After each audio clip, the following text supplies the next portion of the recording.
Que história que é essa que Sócrates fazia o parto da verdade? Se você não sabe, cola aqui comigo.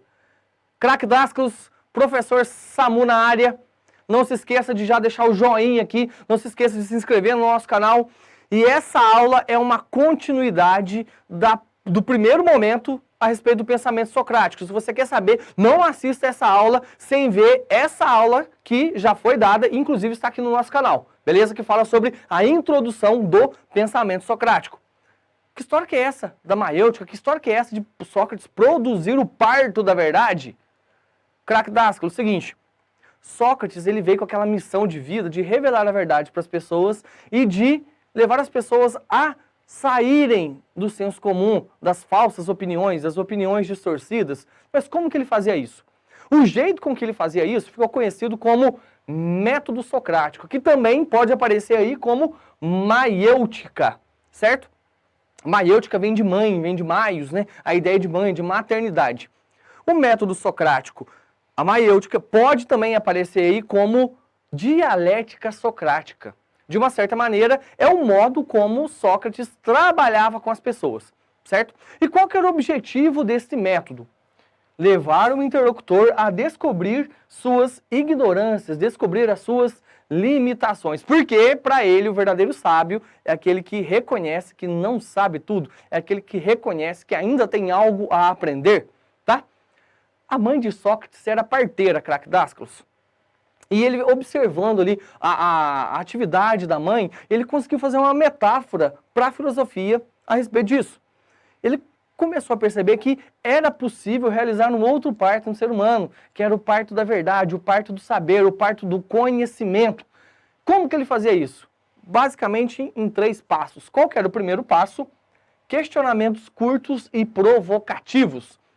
Então, numa conversa ali com o interlocutor, Sócrates, ele não dava nada pronto, ele não criou nenhuma teoria a propósito, né? Ele devolvia para a resposta da pessoa uma outra pergunta.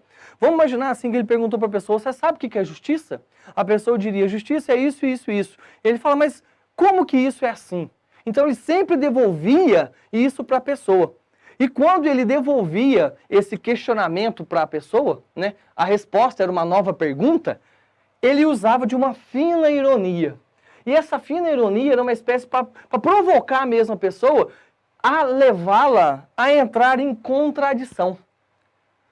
Só que tem um detalhe, essa contradição aqui, ela tem um efeito muito positivo, porque ela revela a ignorância da pessoa.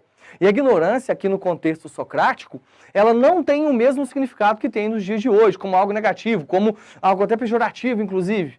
Não, para Sócrates, a ignorância era o primeiro passo para a verdade. Por quê? O ignorante reconhece que não sabe ainda sobre aquilo. Então, a ideia do método socrático, antes de tudo, era, através de questionamentos curtos e provocativos, com uma dose de ironia, levar a pessoa a entrar em contradição. Quando ela entrava em contradição, ela percebia, realmente, eu achava que sabia algo sobre isso, mas agora eu percebo que eu tenho a aprender, eu tenho que rever aquilo que eu sabia. Olha que maravilha que Sócrates propunha para a vida das pessoas. Ele tirava as pessoas da escuridão, craque Dasclos.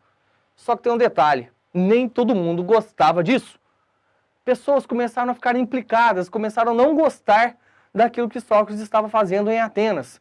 E resolveram acusá-lo. De quais crimes? Acusá-lo de estar corrompendo a juventude, óbvio, porque a galera jovem curtia essa pegada socrática. Mas muito mais do que isso, resolveram condená-lo por negar os deuses da cidade e propagar a crença em novos deuses, tá? Porque Sócrates, na verdade, ele não estava questionando os deuses, ele estava questionando tudo que existia, né? Inclusive os aspectos religiosos daquela época. Sócrates resolveu se defender na Assembleia dos Cidadãos, né, onde ele estava sendo ali uma espécie de tribunal, onde ele estava sendo julgado. Né?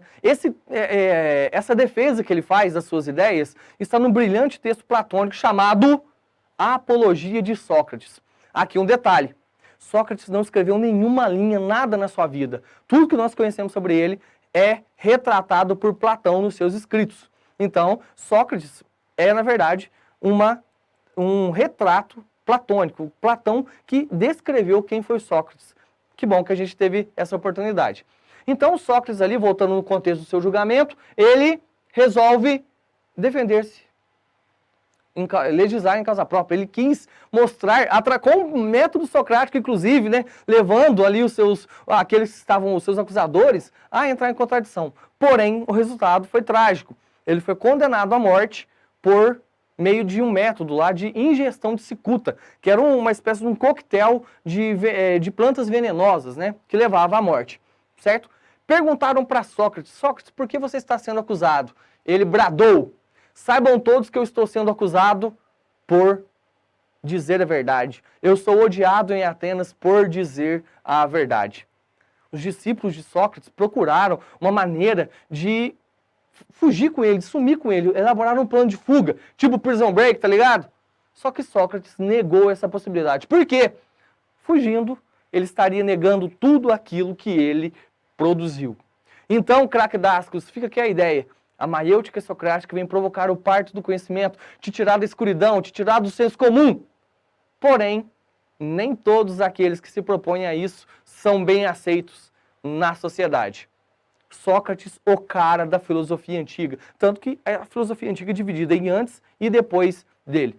Não se esqueça, método socrático, dialética socrática e maiêutica socrática, a mesma coisa para dizer desse método, essas provocações que Sócrates fazia na galera ateniense, lá no século V a.C., e que entrou para a história do pensamento.